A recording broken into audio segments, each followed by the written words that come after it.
Nu ką, sveiki. Ciao a tutti! Ar bent jau taip tikiuosi, kad galėsiu sveikinti su jumis po 14 dienų. Aš tikrai nenoriu, kad šis kanalas taptų vieta, kur ateinat pažiūrėti challenge. Bet pasitaikė per daug gerą progą, kad nepasinaudočiau. Už 14 dienų išvažiuoju patostogauti į Italiją. Aš paskaičiavau, kad turėjau laimę šią šalį aplankyti jau 11 kartų. Aišku, ne kiekvienas kartas kartui lygus, bet skaudžiausias dalykas, kuris visą šitą laiką mane smaugia, yra kalba.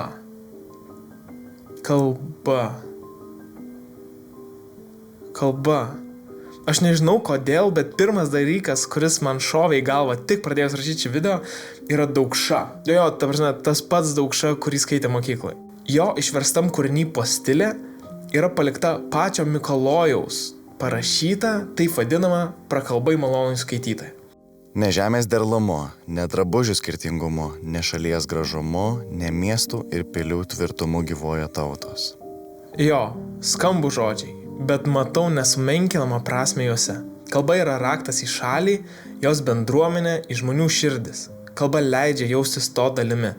Kalba leidžia turėti šiltesnį santykį. Kadangi baiginėjasi paskutinio šiltos dienos Lietuvoje, noriu jums kontrastingai papasakoti šitą istoriją miške. Mano traktavimas yra toks. Kalba yra bendras meilės ryšys, šilumos motina ir prisileidimo tėvas. Būtent dėl to noriu pagaliau pažinti italų kalbą, susikurti kažkokius jos pagrindus ir taip labiau prasminti savo buvimą ten, Italijoje. Prisipažinsiu, esu bandęs tą daryti ne kartą. Esu turėjęs ir kažkokius bazinius kalbos kursus ir labai daug dienų daręs Duolingo challenge'us. Ir taip, jūs atspėjote, aš ir vėl pasikartosiu apie kariuomenę. Tai būtent joje su savo labai geru akiniuotu draugu, kurio vardas šiuo metu yra apribotas statutu, bandėm išmokti itališkai. Bet visais kartais pritrūkdavo kažkokio tai pasiryžimo. Bet šį kartą man padės artėjanti kelionė ir būtent šio video filmavimas. Užbėgsiu įvykiams už akių ir pasakysiu, kad šitas scenarijus, kurį dabar skaitau, buvo ką tik parašytas, tai labai lengvai viskas gali baigtis nesėkme, bet kokiu atveju šitas video išvys viešumą. Ir aš apsikvailinsiu viešumoje, bandydamas kalbėti itališkai. Kaip? Žinot, ką mokytis. Kalbos pagrindui nereik visų žodžių. Reikia išmokti kažkokią bazę, kurią galėtum po truputį taikyti savo reikmėms. Kad negaišt laiko tokių žodžių ieškojimų ar viso žodyno mokymuisi, aš naudosiu YouTuberio Nathaniel Drew paruoštą pagrindinių žodžių ir žodelių žodinėlį. Iš pradžių bandžiau tiesiog skaityti ir mokytis Excel'yje, bet tada viską persidėjau į Quizlet aplikaciją ir ten pradėjau mokytis paprastesniu kortelių principu. Jaučiau, kad labai sunku yra išmokti tos su niekuo nesusijusius žodžius.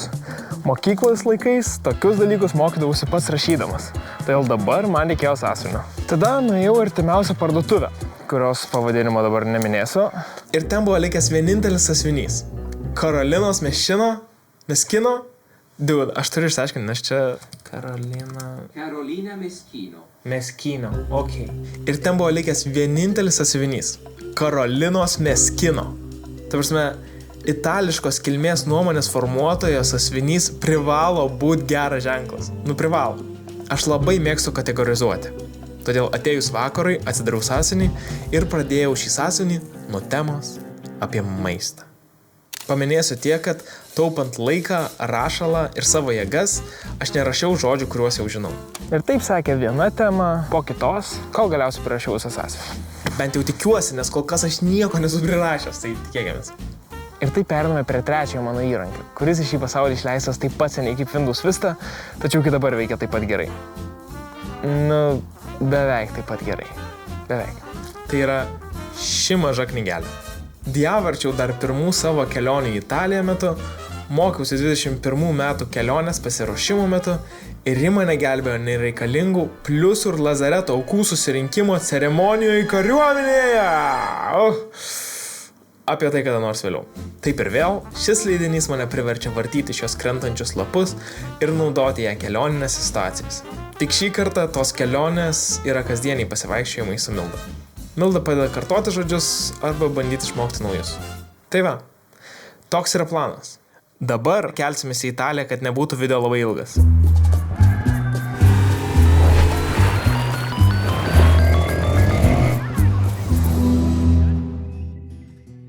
Prisipažinsiu, ne per daugiausiai mokiausi. Todėl leisti kažkokias rimtesnės kalbos su vietiniais būtų tiesiog kvail. Dėl to visas šiandien apsiribojo tiesiog bendravimu su aptarnaujančiu personalu. Quanto costa? 1,50. 1,50. Questo frizzante? 20. Ok. Mielos pariuda šakutė. Prašysim kitą šakutę. Scusa, un'altra forchetta, ok? This is porco. Certo. Ok, grazie. Tai daug užsakytų kavų ir vakarienių. Uno cappuccino e 2 cornetti. Un cappuccino. Un cappuccino. Bene, basta. Buonasera. Una diavola. Porta via. Posso 2 menu fisso?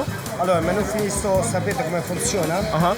Da bere, va bene l'acqua, questa per 2 o volete No, ricasciati torna. No, no bene. Perfetto, grazie. Grazie. Un cappuccino. Sì. E un cannolo con pistacchio. Kelis kartus prašyta picos gabalius pašildyti ir įdėti į dėžę. Taip pat sakyčiau, kad esu įvaldęs visus pasisveikinimo būdus. Buongiorno. Salve. Nemačiau, kad jūs čia. Arrivederci. Ir kiekviename pokalbėje turėjau klausti, ar galima atsiskaityti kortelę.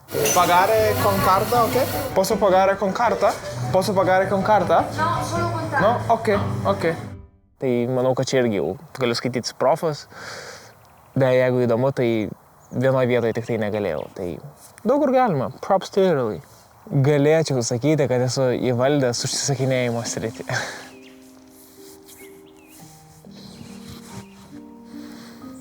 Aišku, tai nėra, ko aš norėjau.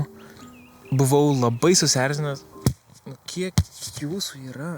Buvau tikrai susierzinęs, kad neįvykdžiau savo tikslo. Toks gal net labiau nusivylęs pačiu savimi. Nes čia gaunasi tik dar vienas sufeilintas bandymas mokytis itališkai. Aišku, čia buvo geriausias mano bandymas mokytis itališkai, davęs realių vaisių. Turiuomenį, nebuvo jokių gilių pokalbių, bet savo mekenimu, bandant kalbėti itališkai, sukeldavau fainų šypsenų. Ir ne tik iš kavinės savininkų, bet ir iš etatinių kasdienių kavos gėrėjų. Tai vis tiek jaučiuosi labiau pajautęs itališką kultūrą. Kažkaip. Nežinau, kiek čia paskaičiuojamas rezultatas, bet šios kelionės metu itališkai mokėjau daugiau nei bet kada anksčiau. Jo, tai per šitą laiką labai mažai išmokau itališkai iš tikrųjų. Ir šitas video toks gaunasi apie nelabai kažką. Toks, aš išvedžiojimą dar padarysiu kada nors, bet aš manau pagrindinis dalykas. Ar baisu buvo? Baisu, bet nieko tokio. Bet labai gražiai jisai kalbėjo daug. Ir labai faina kažkaip. Kad labai naudinga mokytis kalbą, ar ją bandyti naudot, kai jau esi kažkur. Taip, kai nuvažiavęs į tą šalį, kur girdi ją pastoviai, kur reikia ją kažkiek kalbėti, tada lengviau tau pradėti naudoti tuos žodžius ir lengviau naujus žodžius įtraukinėti tiesiog į savo kalbą. Būnant kalbos apsupty, nevalingai pradedi pagauti vis daugiau ir daugiau žodžių. Ir net jeigu negalėčiau pakartoti sakinio, kurio manęs ką tik paklausė, visada suprasdavau, ko manęs klausė. Visada eidavau į pokalbį itališkai. Ir net jeigu italai bandydavo man pagelbėti ir pakartodavo kažką angliškai, aš vis tiek užsispyrusiai bandydavau sakyti itališkai. Taigi jie supranta, čia aš nesuprantu. Esminis dalykas, kad būnant tos kalbos apsuptyje, tu nenorom pradedi suprasti, ko žmonės klausia ir gal net negalėtum atkartoti to sakinio, bet pradedi suprasti kontekstą, pradedi gaudyti žodžius ir po truputį kalba darosi vis lengvesnė.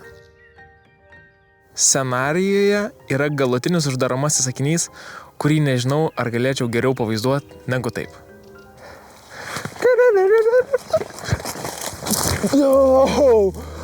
Užskaitau tai kaip kluptelėjimą, bet mano koordinatės pajudėjo reikiamą linkme. Ačiū, kad žiūrit ir komentuojat. Susimatysim vėliau. Iki.